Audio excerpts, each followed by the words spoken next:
The year was 1777. It was one of the darkest hours of the American Revolution. Early cries of independence, the Boston Tea Party, Paul Revere's ride, and shots heard round the world were becoming a fading memory. The harsh reality of toppling the world's superpower to establish a new nation was setting in. The British had just delivered crushing defeats to the Continental armies in Canada and on Long Island. The city of New York had fallen and was under occupation. And now, a force of approximately 9,000 redcoats was marching from Montreal to Albany to meet forces moving eastward from the Mohawk Valley. The plan was to cut off the head of the snake, New England, from the rest of the colonies to crush the rebellion. The colonists needed a miracle. With limited resources, General George Washington deployed battle-tested leaders and assets to halt the British advance. General Benedict Arnold, Colonel Daniel Morgan and his skilled snipers. Another vital asset called upon to defend Saratoga was a talented young Polish engineer, Colonel Thaddeus Kosciuszko, bolstering American forces to make a stand at Saratoga. Additionally, an urgent call to arms was issued across New England for every available militia to immediately head to the upper Hudson Valley to reinforce the American army. On September 19, 1777, the two opposing forces clashed at Freeman's Farm near Saratoga. The battle ended with a small but very costly victory for the British that left the American army firmly in control of the heights above the Hudson, blocking Burgoyne's path to Albany. Soon after, a massive surge of thousands of citizen soldiers streamed in from across upstate New York and New England to swell the American ranks. On October 7th, a second battle was fought with great ferocity in the forests and wheat fields just north of Bemis Heights, resulting in a decisive American victory that forced Burgoyne's battered army to retreat. Now more than 17,000 strong, the American army cut off, surrounded, and laid total siege to Burgoyne's starving army.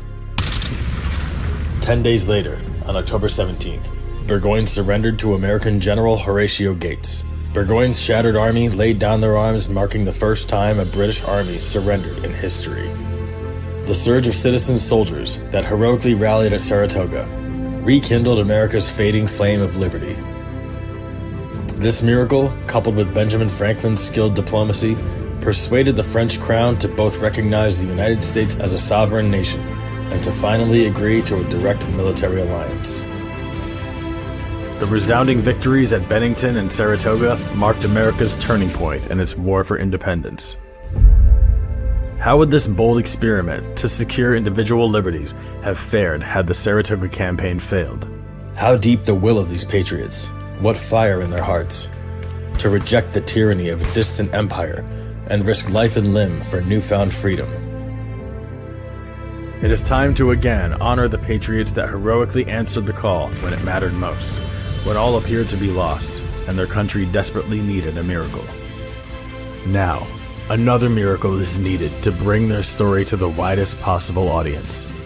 What could be more meaningful than America's patriots and veterans banding together to bring this heroic story to the silver screen? The mission is clear: the creation of an iconic and enduring motion picture that depicts the compelling story of how America's fight for independence was saved at Saratoga. Please visit 1777.org to learn how you can generously support this project, a veteran-owned and operated enterprise. Your involvement is crucial and will resonate for generations.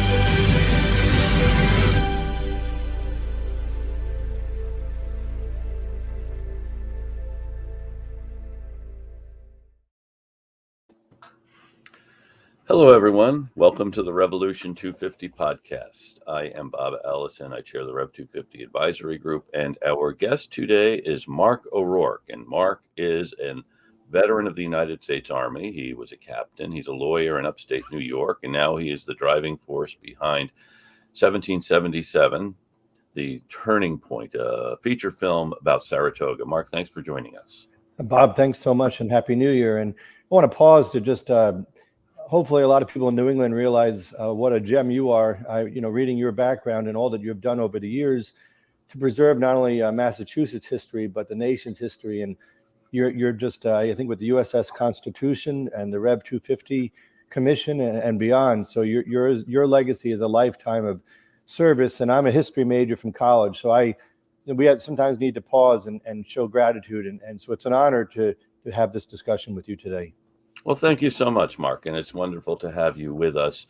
And we all are trying to preserve this history and share this history. And one of the questions we've always had is, why aren't there that many good movies about the Revolution? Of course, this one is going to change that. But do you have any ideas about why that is?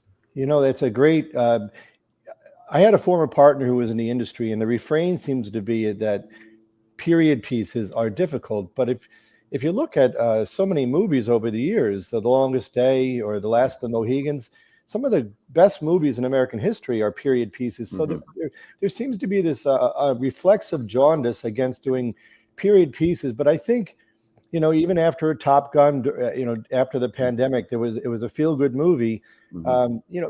Mel Gibson's movie, The Patriot, was entertaining but fictionalized. But I think and I'm glad you asked that question. Maybe just a quick plug.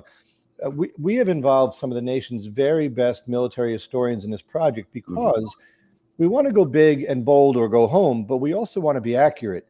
Yes. So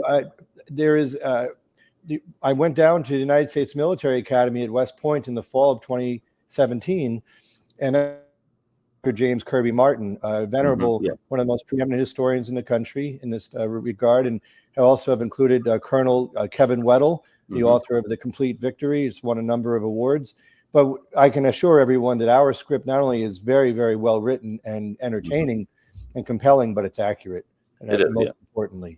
Yeah, both Jim Martin and Kevin Weddell have been guests on the podcast, and you have a professional screenwriter who's working on the script, someone who knows how to tell the story. Right.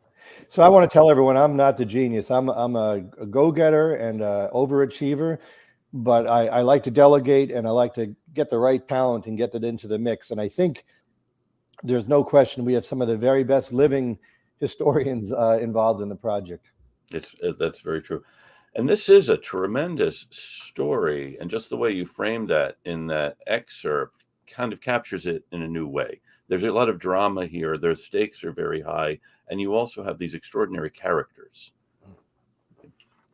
Well, absolutely. And so, Bob, the impetus for this, I'm an Eagle Scout, and I only tell people that because once a month my Scoutmaster was remarkable, and he had us going every month or every other month to Gettysburg or Battleship Cove in Massachusetts. And we were a troop on Long Island. We were one of the oldest scout troops in the nation. We never went to Saratoga. Wow. And yet, so I was history major in college, and we would vacation up at Lake George and the Adirondacks and the Catskills and even Cooperstown. And I have to tell you, it wasn't until I was an adult in my 30s, I'm now 53, that I first visited the Saratoga battlefield or National Historical Park.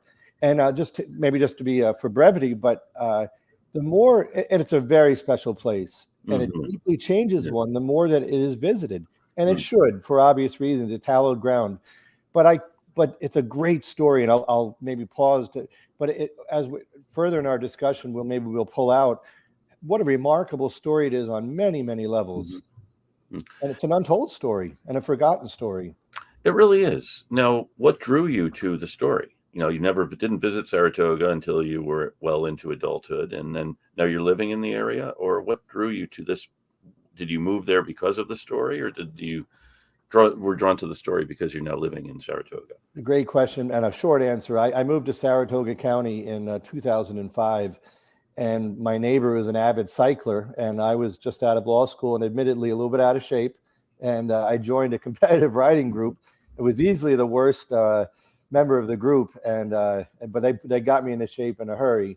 But it's a beautiful 10.5-mile walking, jogging, and biking loop in the park with vistas of the Green Mountains. It's breathtaking, and rolling hills above the Hudson River. But it was some time before I really began to go to the visitor center and look at all the monuments and the plaques and all the signage. And I just, on so many levels, I'll just tell everyone, I was shocked. I said, what do you mean this was a turning point of the American Revolution, like the Gettysburg of the Revolution. And this is the reason that Benjamin Franklin was able to finally convince the French crown to come into the war, both recognizing us as a sovereign nation and to enter into a military alliance. And then lastly, we can talk about more, but I said, wait, this was the direct reason for the first national Thanksgiving. And it was the first time, it was really the first major strategic victory of the war. Certainly Trenton and Princeton were very important victories, of course, as well earlier. It was really arguably the first time we had overwhelming numerical superiority on the field of battle and used it successfully. So there's many, many firsts with Saratoga that need to be brought out and accentuated. Yeah. It really is tremendous story. And as your clip makes clear, the consequences had Burgoyne gotten through to New York, the war pretty much would have been over, because the British were occupying Philadelphia, they were occupying New York. Washington didn't see that as the end, but this definitely would have been a major blow to independence. It's hard to prognosticate, but I think, or at least in hindsight, but I think there's a very good argument to be made that maybe the war drags on for a couple of more years, but I think it would have been a near knockout blow. And so that's why, and it wasn't as well, both Jim Martin and Kevin Weddell, it was a complete victory. It wasn't just a tactical victory, it was a strategic victory in every sense.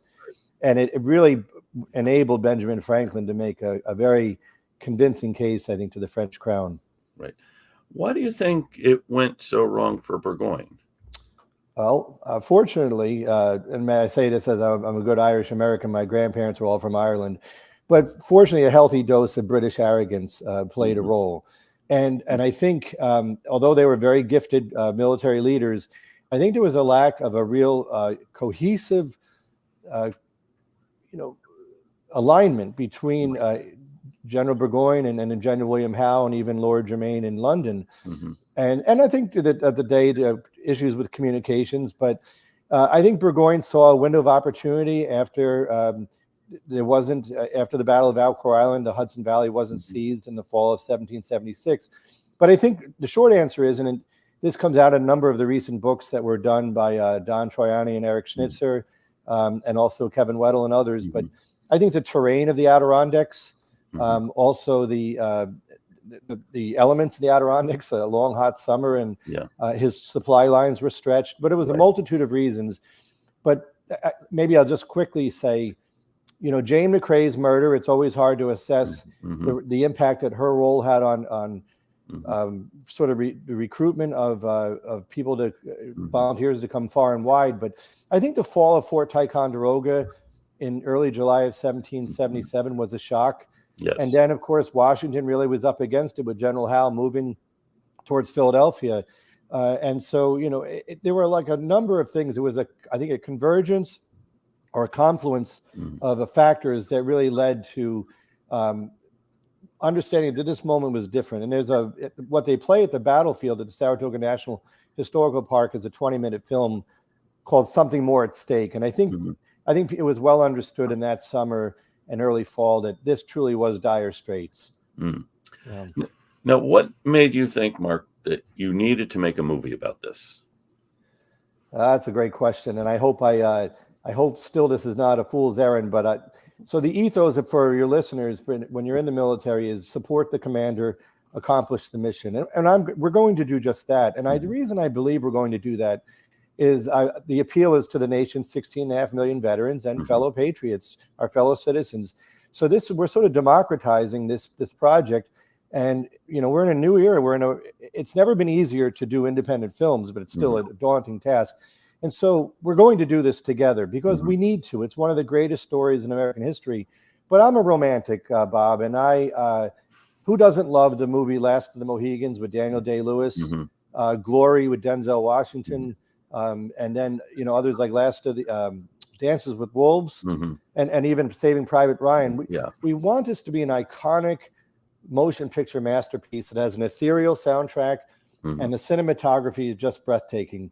If I could add, one of the travesties, Last of the Mohegans, of course, based off of James Fenimore Cooper's novel, that was largely filmed in, I think, North Carolina and Georgia. Mhm. New York State then did not have a film tax credit program. So Hmm.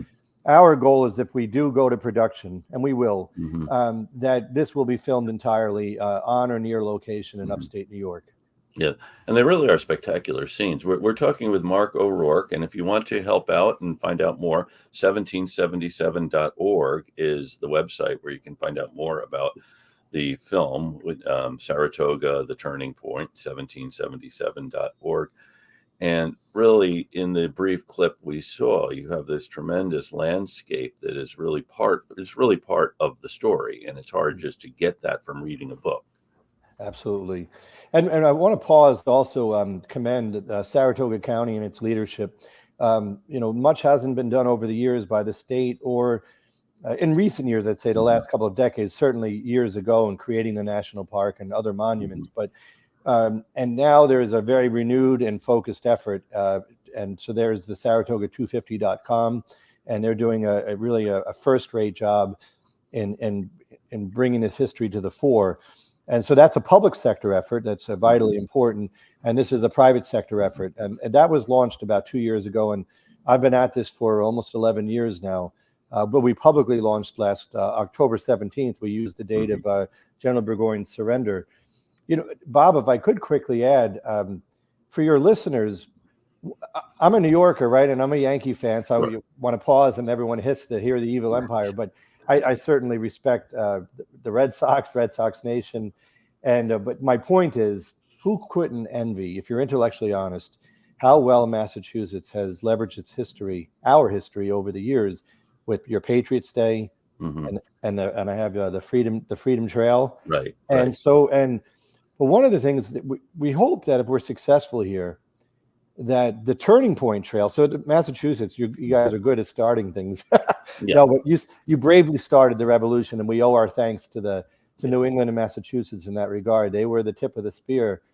But if you look at it in thirds, then the revolution was saved at Saratoga during one of the darkest hours, and of course the culminating victory at Yorktown. Right. That's a good way of putting it. Yeah. And of course, the Henry Knox Trail goes through your area too. And Jonathan reminds us that 40% of the Continental Line at Saratoga was from Massachusetts, and actually more men served in the Continental Army from Massachusetts than from any other state. So. Bob, that is you took the words out of my mouth just about. That is the point I want your listeners in Greater New England to know. Is you may think, Saratoga, it's an upstate New York story. What does that have to do with us? A lot, because basically New England saved our bacon. The Continental Army, or the American Army that was dug in at Bemis Heights or in the upper Hudson Valley along the west bank of the Hudson, was about a 1-to-1 ratio roughly with General Burgoyne's force, but certainly not its equal with weaponry, tactics, leadership, logistics, and the rest. And it's really the first surge, I think, arguably in American history, because the American Army or the Continental Army was about 6,000 to 8,000 in that range, and no less. It varies, but no less than 9 to 10, but maybe as many as 15,000 citizen soldiers from various state militias streamed in, almost entirely from New England, some from upstate New York. And if you go to the painting by John Trumbull in the U.S. Capitol Rotunda, and you actually look at the names of the leaders depicted, most of them are, to your point, Bob, are generals and officers from Connecticut, New Hampshire, Vermont, and Massachusetts, and mostly Massachusetts. It's remarkable. And I think the preponderance were clearly from Massachusetts. So, I look at it this way. Let me wrap up quickly on this point.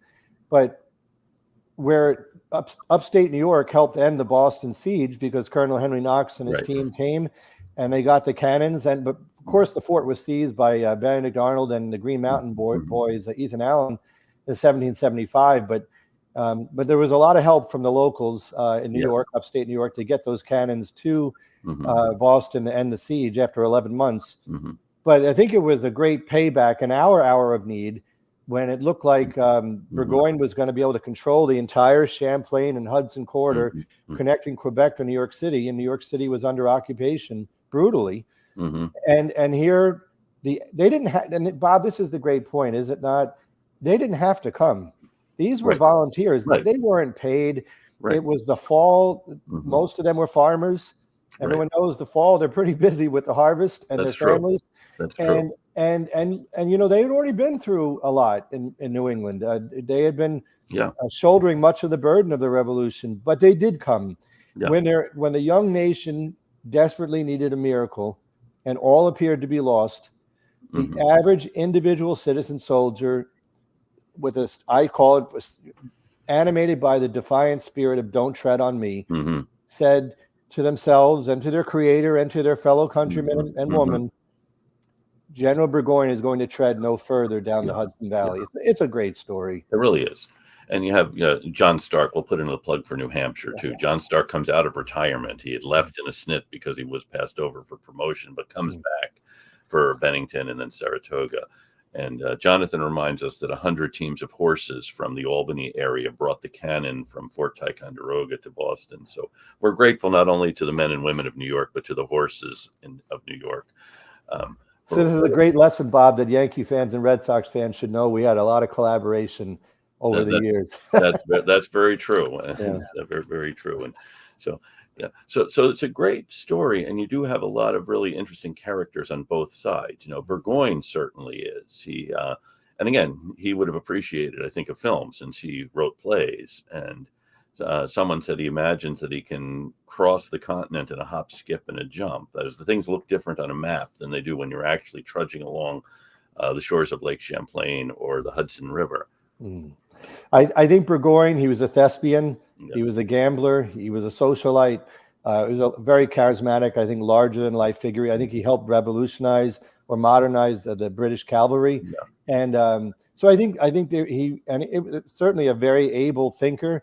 And I think by all accounts, his plan was sound, but for the daunting challenges presented by the great expanse of North America and the Adirondacks. Sure, and Guy Carleton had the same plan the year before, and also you have the von Riedesels. You have not only General von Riedesel, but his wife, who comes along with their children, and she keeps a wonderful diary that's a tremendous source for what's happening in this campaign. Well, it absolutely, Bob, and you know, we always know the story of Hannibal coming from through the Alps with just massive amounts of material. And I think when you really read about how much stuff that Burgoyne was bringing from Quebec down, you know, he really was putting a burden, and he had so many, to your point, he had so many family members with him, and his supply train was quite considerable. And I think it posed daunting challenges for he and his leadership team. Yeah.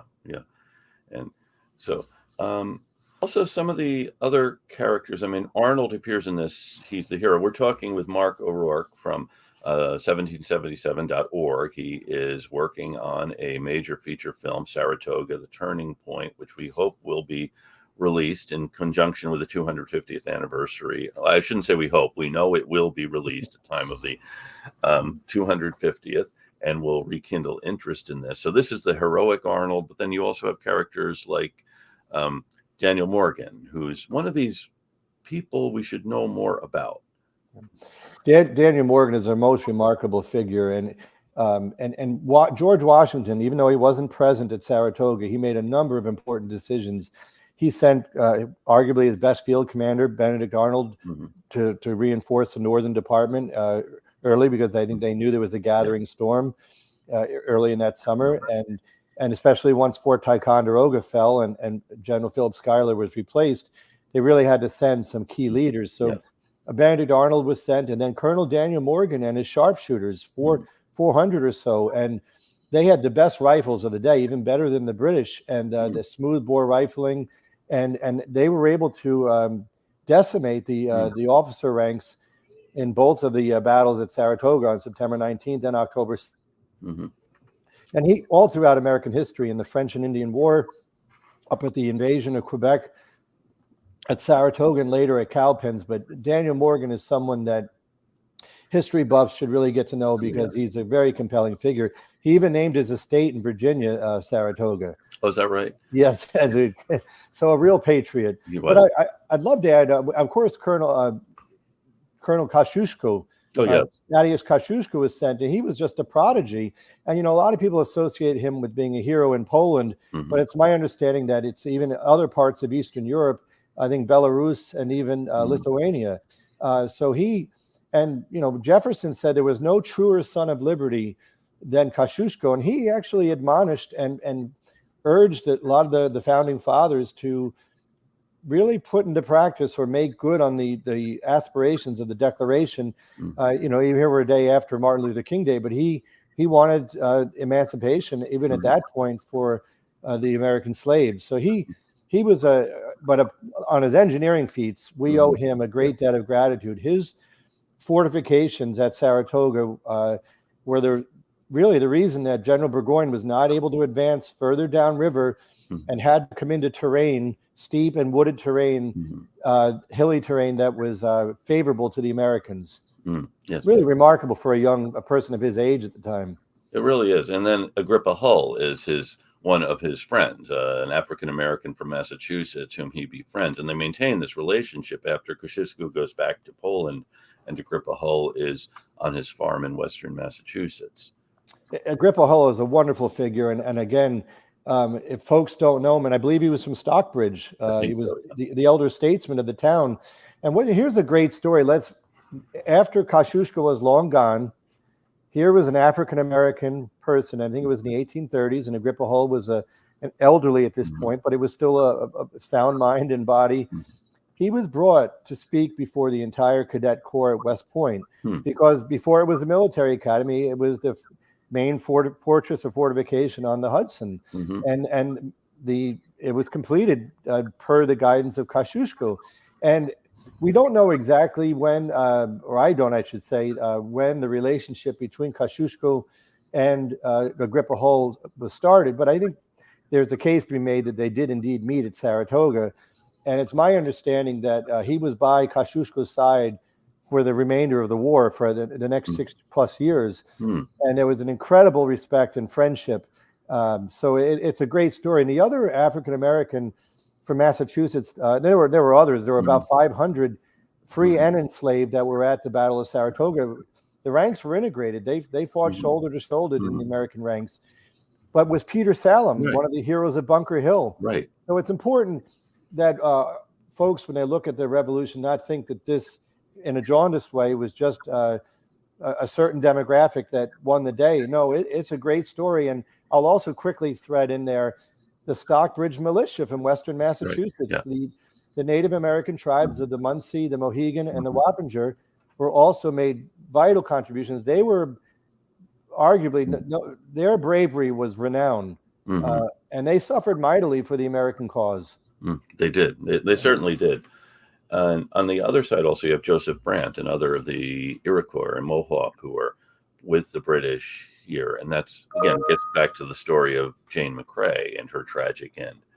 Well, Bob, that's a great point. And it was they call it a place of the great sadness out in Oriskany in New York, right off the New York State Thruway. But it was the first time that the Iroquois nation, to my understanding, was divided and actually fought itself. So the Oneida and the Tuscarora were on the American side, and the rest of the Iroquois nation was on the British side. And of course, because of the outcome of the war, that had incredible consequences. And even per General Sullivan's expedition, the Iroquois nation. Really, we're talking with Mark O'Rourke. 1777.org is the website for the feature film he is overseeing on Saratoga, the turning point of the war. Really an episode of great drama, great characters, great importance, the rising of this militia force to come to the aid of the Continental Army in upstate New York to prevent General Burgoyne from coming down the Hudson River. Let's just talk a little bit about logistics of making a movie. And we know these are very expensive things. So, and maybe there's a listener out there who would like to contribute to this. So what do you need in order to make this happen?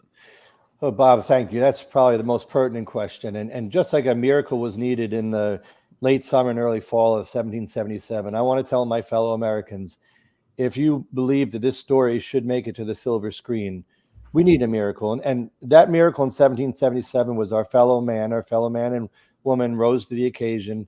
and helped reinforce the American army. And I need your help. We need an army of supporters to will this film into existence.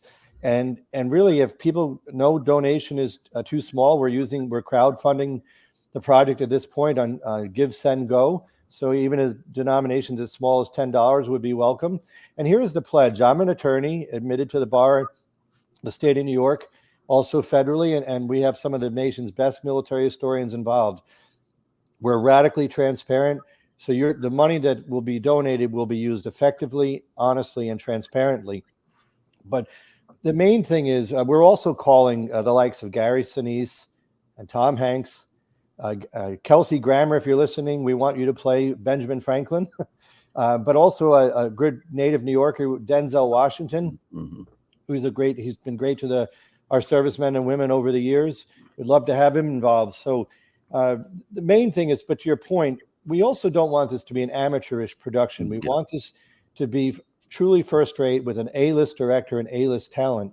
And so that's expensive, if we're honest. And we give as Americans so much to political campaigns, and here we are in the presidential year, and maybe too much. And something like this endeavor needs to be front and center. So I would ask, and so there's one opportunity to donate via crowdfunding, but if there are potential investors, we can work. We have a legal team, and so if you are an individual of high net worth and you can write a check or so to make this possible, please contact us. We'd be very grateful to hear from you. Thanks, Mark. And it's also very important to you, I know, Mark, that this be a veteran-led production. I mean, you're a veteran. You have other veterans working with this. So in many ways, this is veterans, not veterans of the film industry. You're calling on them to be the professionals, but really is our veterans working on this. Well, Bob, a short answer there. And it was a privilege of a lifetime for me to serve. And I only served just over 4 years on active duty in the 1990s and then in the reserves. But I think it's important because I can solemnly assure your listeners that there will be a fidelity to the history, that we're not taking license to make things more compelling. You don't need to. It's such an amazing story on so many levels. And so we wanted, and again, we commend, the film The Patriot was very entertaining, and it was well done in many respects, but it is fictionalized. And that's okay. That's because a license can be taken like that in the feature film. But it is important to note this is not going to be a documentary. That the series that PBS did in the 1990s, Liberty, is very well done. And I believe Ken Burns is working on another multi-part series on the American Revolution. We didn't want to be in that genre. We wanted a motion picture masterpiece. And the other part I should quickly add, if we're successful, just like there was Saving Private Ryan and then Band of Brothers, we are prepared to do a multi-episode and multi-season series because the constraints of a feature film are such that it's so difficult within about 2.5 hours just to cover the fall of Fort Ticonderoga, the stunning victory at Bennington, and then the victory at Saratoga. But the entirety of what happened in 1777, we would really like to cover in a multi-episode series. And we have, again, the same dream team of historians available to tackle that task. Right. And then we on to Kings Mountain and Cowpens and ultimately Yorktown. I mean, it really is, but starting somewhere with Saratoga is a wonderful idea. And I wonder, you mentioned earlier that this is the first national Thanksgiving as a result of Saratoga. I wonder if you could tell us a little bit about this. I don't want you to give away anything so people won't buy tickets. Thank you. Well, Bob, and a short answer too. Obviously, the first Thanksgiving was in Massachusetts with the Pilgrims, but there were individual days of Thanksgiving in individual colonies or states. And there's no argument here. This is recognized by all academicians and the like. The first national American Thanksgiving occurred on December 18th, 1777. And Samuel Adams helped write the motion that was passed by the Continental Congress, and he had help with that.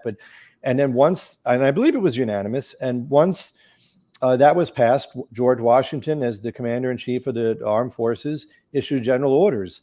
And all of the American states on a single day with the U.S., the American Armed Forces, had a solemn day of thanksgiving and praise to Almighty God for as Washington called it, the providential victory at Saratoga. And he also called the revolution the glorious work that we have in hand. A letter recently, a battlefield letter of his emerged recently, and it was written by him a day or two after he learned the news of the victory at Saratoga. So that alone, and I think my understanding is there were another 6 such days observed after that, but Saratoga was the first where, and what's important, that observance was done before the Americans learned, before word traveled back from France that France had recognized America as a sovereign nation and was going to have the treaties with us. So we did this even.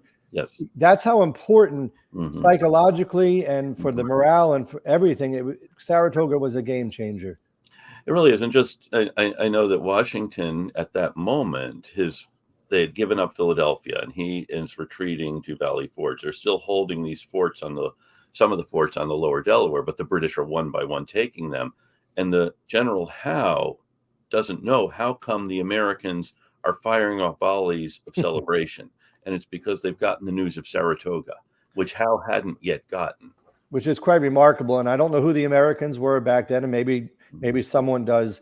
But whoever was on those fast horses, those riders, they did a great service because the distance they covered from Saratoga down to where Washington was encamped outside of Philadelphia, it's just astonishing that he was able to get the news that quickly. And it was important because Washington and his main army had just suffered a series of terrible losses at the Battle of the Brandywine. I think there were massacres there, the Paoli massacre, and in Germantown. So it can't be overstated how important this news was. It really is quite remarkable. It really is. We've been talking with Mark O'Rourke, who is the producer of 1777, The Turning Point. And if you want to help out with this, 1777.org is the website where you can find out more about Saratoga, The Turning Point, the film that Mark is overseeing, which will tell the story of Saratoga in vivid detail. So thank you so much for joining us, Mark. Absolutely, Bob. This is a great, wonderful discussion and an honor to be on. And again, for your listeners, Saratoga is such a remarkable story for what we've mentioned. But so many of the leaders, both in the Continental Regular Army, the American Army, and in the militia that were at Saratoga were from New England and the preponderance from Massachusetts, including African Americans and including Native Americans, the Stockbridge. So it's a vitally important story for New England. And, it's argued what Burgoyne's ultimate goals were. But clearly, if he's able to control the Champlain and Hudson corridors, it does to a large extent isolate New England, which had been the hotbed of the Revolution. It's a new scholarship that perhaps Burgoyne's objectives as approved by Lord Germain were a bit more limited. But I think that for a long time, they were looking to control the center of gravity was the state of New York. And if they could isolate New England from New York and the rest, it would hasten the end of the revolution. Right. And it didn't happen, as we'll find out in the film. So this is great. And I want to thank Jonathan Lane, our producer, as well as our listeners, both around the country and around the world. So every week I thank folks in different places who are tuning in. And this week, if you are interested in some of our Revolution 250 swag or just connecting with Revolution 250, send Jonathan Lane an email, jlane@revolution250.org. So friends in Philadelphia and in New York City, and that includes Brooklyn and Queens, as well as in Saratoga, and also in Pennsylvania, Allison Park, Pennsylvania. I'm glad that there is an Allison Park. Florida, New Smyrna Beach, in Los Angeles, and Gastonia, North Carolina. Thank you all for listening in those places and places beyond in between. And now we will be piped out on the road to Boston.